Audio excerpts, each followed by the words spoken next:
আজ আমরা এমন এক মানুষের গল্প বলবো যিনি সারা দুনিয়ার সঙ্গে এক আলাদা দৌড়ে নেমেছিলেন, নিজের স্বপ্নের দৌড়। এটা এক পাগলামির, এক সাহসের আর এক হার না মানা জেদের গল্প। এই গল্প শেখায় স্বপ্ন শুধু চোখে দেখার জন্য নয়, বাঁচার জন্য হয়। ছবির নাম দি ওয়ার্ল্ডস ফাস্টেস্ট ইন্ডিয়ান। তো চলুন শুরু করি, কিন্তু তার আগে নমস্কার বন্ধুরা, আমি স্যাম আর আপনারা দেখছেন নো দি স্টোরি।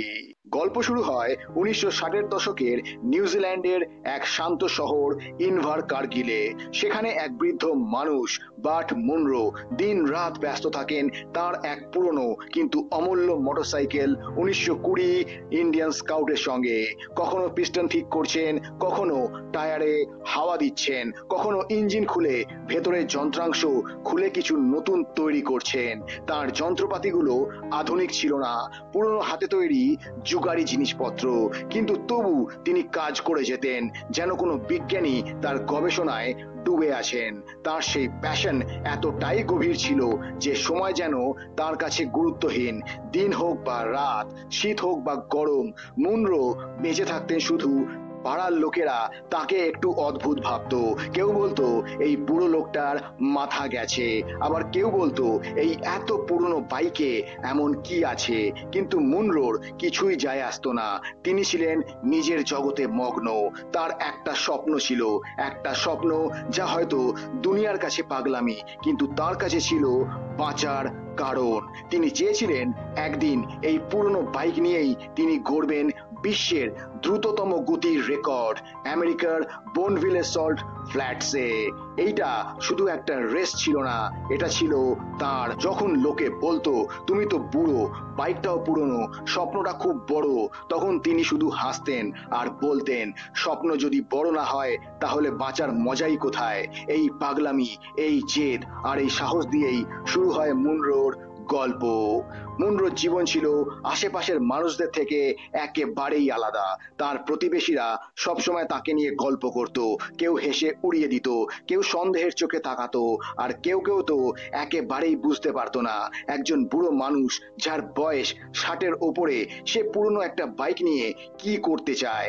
লোকজন বলতো এই বাইকটা তো জাদুঘরে থাকার মতো, আর এই মানুষটার এখন বিশ্রাম নেওয়ার সময়, বাগান পরিষ্কার করুক, পেনশন নিক। কিন্তু মুনরোর কাছে জীবন ছিল জেতার মতো, একটা গতি নিয়ে বাঁচার মতো। মুনরোর বাড়ির অবস্থাও খুব একটা ভালো ছিল না। বাগানটা ছিল নোংরা, ঘরের রং ছিল উঠে যাওয়া, আর ঘরে ন্যূনতম আরামদায়ক কিছুই ছিল না। তবু তিনি কিচ্ছু পাত্তা দিতেন না। তার মন পড়ে থাকতো একটাই জিনিসে, তার ইন্ডিয়ান স্কাউট মোটরসাইকেল। তার কাছে ওই বাইকটা কোনো যন্ত্র ছিল না, ওটা ছিল এক জীবন্ত স্বপ্ন। প্রতিদিন তিনি ঘন্টার পর ঘন্টা কাটিয়ে দিতেন গ্যারেজে, একটুও না কষ্ট করে না। যদি কখনো কেউ তাকে বিরক্ত করত তখন তিনি শুধু হেসে বলতেন একটু ব্যস্ত আছি, রেকর্ড ভাঙতে হবে। তার প্রতিবেশীদের মধ্যে যেমন ছিল ছোট্ট এক ছেলেও, টম। শুরুর দিকে টমও তাকে একটু অদ্ভুত ভাবতো, কিন্তু ধীরে ধীরে সে মুনরোর প্যাশনটা বুঝতে শেখে। একদিন টম তাকে জিজ্ঞেস করে তুমি কি সত্যি সমুদ্র পেরিয়ে গিয়ে রেস করবে? তখন মুনরো জবাব দেয় হ্যাঁ, বোনভিল সল্ট ফ্ল্যাটসে। সেখানে গিয়ে সবাইকে দেখিয়ে দেব পুরনো বাইক আর বুড়ো মানুষের মধ্যেও আগুন। এখন মুনরোর সামনে সবচেয়ে বড় চ্যালেঞ্জ ছিল টাকা। আমেরিকায় যাওয়ার বিমান ভাড়া, সেখানে থাকার খরচ, রেসে রেজিস্ট্রেশনের ফি, আর সবচেয়ে গুরুত্বপূর্ণ তার বাইকটিকে জাহাজে করে সেখানে পাঠানো। এই সবকিছুই একজন পেনশনের টাকায় চলা বৃদ্ধ মানুষের পক্ষে প্রায় এভারেস্ট জয় করার মতোই কঠিন ছিল। কিন্তু যেমন ছিল তার স্বপ্নের প্রতি পাগলামো, ঠিক তেমনই ছিল তার অটল সাহস। মুনরো প্রতিদিন কিছু না কিছু অতিরিক্ত কাজ করতেন। কখনো কারো লনে ঘাস পরিষ্কার করতেন, কখনো কারো সাইকেল সারাই করতেন, আবার কখনো লোকাল ক্লাবে ছোট একটি বক্তৃতা দিয়ে কিছু। তিনি নিজের বাড়ির কিছু পুরনো জিনিসপত্র বিক্রি করে দেন, নিজের পুরনো বইগুলো, একটা রেডিও, শুধু এই কারণেই যে একটু একটু করে টাকা জমাতে হবে। প্রতিটা পয়সা তার জন্য ছিল একটা ধাপ বনভিলে সল্ট ফ্ল্যাটস এর দিকে এগিয়ে যাওয়ার পথে। একদিন তিনি ব্যাংকে যান লোন নিতে, কিন্তু ব্যাংকের ম্যানেজার তাকে উপহাস করে উড়িয়ে দেয়। সে বলে, মিস্টার মুনরো, আপনার বয়সে মানুষ আমেরিকা ঘুরতে যায় না, বরং রিটায়ারমেন্টের প্ল্যান করে। কিন্তু মুনরোর উত্তর ছিল সোজা সাপটা, আমি আমার প্ল্যান তৈরি করে ফেলেছি, দুনিয়ার সবচেয়ে দ্রুতগতির। এরপর আমরা দেখি রাতের সময় গ্যারেজে শুধু একটি ম্লান আলো জ্বলছে। একটা ছোট্ট বাল্বের নিচে মুনরো তার টুলস নিয়ে ব্যস্ত। তার মুখ ভর্তি গ্রিজ, হাতে কালিমাখা দাগ, কিন্তু চোখে এক অন্যরকম উজ্জ্বলতা। সে নিজের ইন্ডিয়ান স্কাউট মোটরসাইকেলের ইঞ্জিনটাকে ভালোবাসার সঙ্গে ছুঁয়ে দেয়, যেন কোনো মা তার সন্তানের মাথায় হাত বুলিয়ে দিচ্ছে। মুনরো সাইলেন্সারের পাশে ঝুঁকে ধীরে ধীরে বলে, তুই আর আমি দুজনেই একই রকম। লোকজন বলে তুই পুরনো হয়ে গেছিস, আমি বুড়ো হয়ে গেছি, কিন্তু আমরা দুজনেই এখনো চলতে পারি, আর যতক্ষণ চলতে পারবো ততক্ষণ থামবো না। এই বাইকের মধ্যেই তার পুরো জীবনটা ঢুকে গেছে, তার দুঃখ, তার আশা আর তার অতীত। সে ইঞ্জিনের ছোট ছোট পার্টগুলো খুলে ফেলে, কিছু পরিবর্তন আনে, কখনো পিস্টনের গঠন পাল্টে দেয়, আবার কখনো একটা পুরনো নাট বল্টুতে নতুন আইডিয়ার সঙ্গে কিছু অ্যাডজাস্টমেন্ট করে। তার কাছে কোনো হাইটেক মেশিন নেই, শুধু আছে তার হাত, তার মন আর তার হৃদয়। প্রতিটা উন্নতির পরীক্ষা সে নিজের ওপরেই করে, নিজের জীবনের ঝুঁকি নিয়ে। এরপর একদিন সে বাইকটা নিয়ে যায় রাস্তায় টেস্ট রাইড দিতে। রাস্তাটা ফাঁকা, হাওয়া জোরে বইছে। মুনরো হেলমেট পরে বাইকটা চালু করে। একটা পুরনো কিন্তু গম্ভীর আওয়াজে ইন্ডিয়ান স্কাউট সোজা রাস্তায় দৌড় দেয়। মুনরোর মুখে একটা শিশুর মতো হাসি। সে হাওয়াকে চিরে এমন ভাবে ছুটে চলে যেন এই পৃথিবীতে কেউই তাকে থামাতে পারবে না। কিন্তু হঠাৎ করে বাইকটা একটা বাঁক নিতে গিয়ে সামান্য পিছলে যায়। মুনরো কষ্ট করে সামলে নেয়, তবু পড়ে যায়। হালকা একটা চোট লাগে, কিন্তু সে উঠে দাঁড়ায়, জামা কাপড় ঝাড়ে আর বাইকের ট্যাঙ্কে চাপড় মেরে বলে, কিছু। এখন বাইক প্রায় প্রস্তুত, আর কিছুটা টাকা পয়সাও জমানো হয়ে গেছে। মুনরো সিদ্ধান্ত নেয় এখন সময় হয়ে এসেছে তার স্বপ্নকে বাস্তব করার, আমেরিকা যাওয়ার, যেখানে সে তার রেকর্ড পূরণ করবে। কিন্তু নিউজিল্যান্ডের ছোট্ট শহর থেকে আমেরিকা পর্যন্ত যাত্রা একেবারেই সহজ কাজ ছিল না। শুধু টাকা আর বাইক থাকলেই হয় না, ভিসা, ডকুমেন্টস আর সবচেয়ে গুরুত্বপূর্ণ নিজের মনকে শক্ত করতে লাগবে। মুনরো স্থানীয় মেকানিক আর তার বন্ধুদের বিদায় জানাতে চায়। সবাই একটু আবেগপ্রবণ হয়ে পড়ে। এক বন্ধু বলে, তুই সত্যি যাচ্ছিস? ওখানে কি করবি বয়স্ক মানুষ? মুনরো হাসে আর বলে, যা তরুণরাও পারেনি, আমি যাচ্ছি দুনিয়ার সবচেয়ে দ্রুতগামী মানুষ হতে। তার চোখে কোনো দ্বিধা থাকে না, থাকে শুধু আত্মবিশ্বাস। তারপর মুনরো তার বাইকটাকে একটা কাঠের বাক্সে প্যাক করে। প্রতিটা স্ক্রু, তার নাট বল্টু, সবকিছু সে এক সৈনিকের মতো পরীক্ষা করে, যেন যুদ্ধে যাওয়ার আগে নিজের অস্ত্র ঠিকঠাক আছে। সেই বাক্সের ওপরে চক দিয়ে সে বড় করে লিখে দেয়, Indian scout for Bonneville USA, world record attempt. এরপর সে নিজের বাড়ির সামনে দাঁড়ায়, তার ছোট্ট বাগানটার দিকে তাকায় আর ভাবে এই জায়গাটা তার স্মৃতির অংশ ছিল, কিন্তু এখন সময় এসেছে নতুন কিছু করার। সে প্রতিবেশীদের বিদায় জানায়। ছোট্ট টম তার জন্য একটা গুড লাক কার্ড বানায়, যার মধ্যে লেখা থাকে, গো মুনরো। এখন গল্পটি পৌঁছে গেছে আমেরিকায়। মুনরো যখন প্রথমবার আমেরিকার মাটিতে পা রাখে, তার মুখে একটা ভিন্ন রকম আলো ফুটে ওঠে। কিন্তু যেই না সে ইমিগ্রেশন আর কাস্টমস পার করে, তখনই প্রথমবার তার মনে হয় এই দেশ তার ছোট্ট নিউজিল্যান্ডের জগতের থেকে কতটাই না আলাদা। সবকিছু খুব দ্রুত ঘটে, মানুষ হেঁটে চলে তীব্র গতিতে, গাড়ির হর্ন, অজানা মানুষ, অজানা ভাষা, সব মিলিয়ে একটা পুরোপুরি নতুন জগতের অনুভূতি। এয়ারপোর্ট থেকে বেরিয়ে মুনরোর একেবারে ধারণা থাকে না যে সে কোথায় যাবে। সে না কোনো হোটেল বুক করেছে, না কোনো পরিকল্পনা করেছে, শুধু একটা ঠিকানা তার কাছে, বনভিল। সে তার বাইক ভর্তি ক্রেট নিয়ে রাস্তায় হাঁটে, মানুষের কাছে সাহায্য চায়। অনেকেই তাকে উপেক্ষা করে, কিন্তু একজন ট্রাক ড্রাইভার যার নাম টিনা তাকে টিনা একজন সাহসী, স্বাবলম্বী ও বাস্তববাদী আমেরিকান নারী। শুরুর দিকে সে মুনরোকে একটু অদ্ভুতভাবে দেখে, এই বয়সে এক বৃদ্ধ মানুষের এমন স্বপ্ন। কিন্তু যখন মুনরো তাকে নিজের গল্প বলে, তার বাইক আর তার প্যাশন সম্পর্কে জানায়, তখন টিনার মুখে একটা পরিবর্তন আসে। সে বলে, আপনি তো সত্যি সিরিয়াস? মুনরো শুধু হাসে আর বলে, মরার আগে আমি বাঁচতে চাই। রাস্তার পথে তারা ছোট ছোট আলাপ করে আর টিনা তাকে একটা মোটেল অবধি সাহায্য করে পৌঁছতে। কিন্তু মোটেলেও হয় এক অদ্ভুত পরিস্থিতি। ম্যানেজার মুনরোর চেহারা আর অবস্থা দেখে প্রথমে ঘর দিতে চায় না।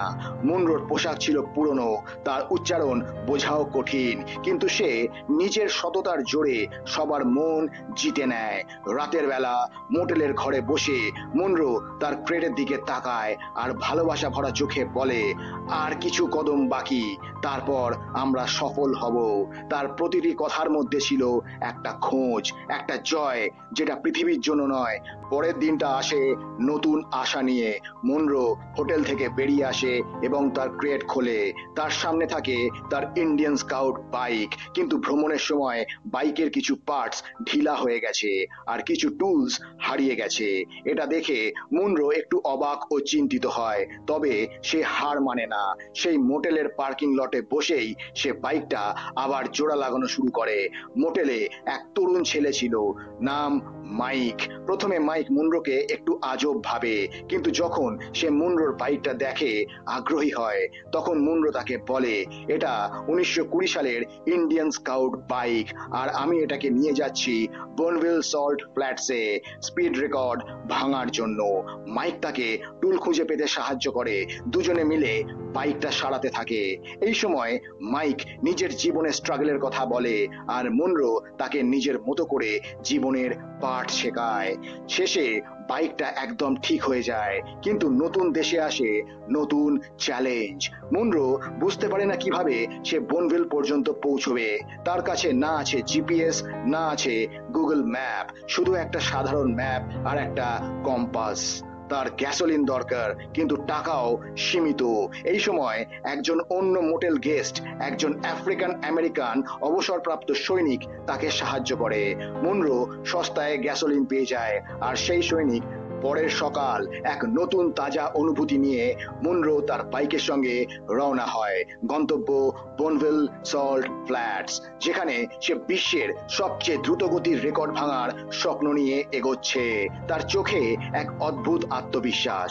সে না নিজের বয়স নিয়ে ভাবে আর না বাইকের সীমাবদ্ধতা নিয়ে। এই যাত্রা তার কাছে একটা মিশনে পরিণত হয়েছে। রাস্তায় চলতে চলতে মুনরো পেরিয়ে যায় ছোট ছোট জায়গা, কোথাও গ্যাস স্টেশন, কোথাও নীরব হাইওয়ে স্ট্রেচ।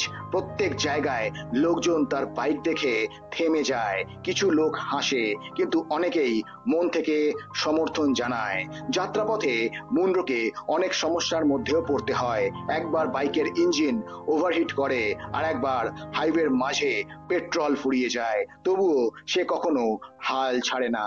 এক সময় সে এক আদিবাসী এলাকার পাশে থামে। সেখানে এক স্থানীয় আদিবাসী মানুষ তাকে একটু জল ও খাবার দেয়। তাদের মধ্যে খুব একটা কথা হয় না, তবে দুজনের মধ্যে এক ধরনের আধ্যাত্মিক।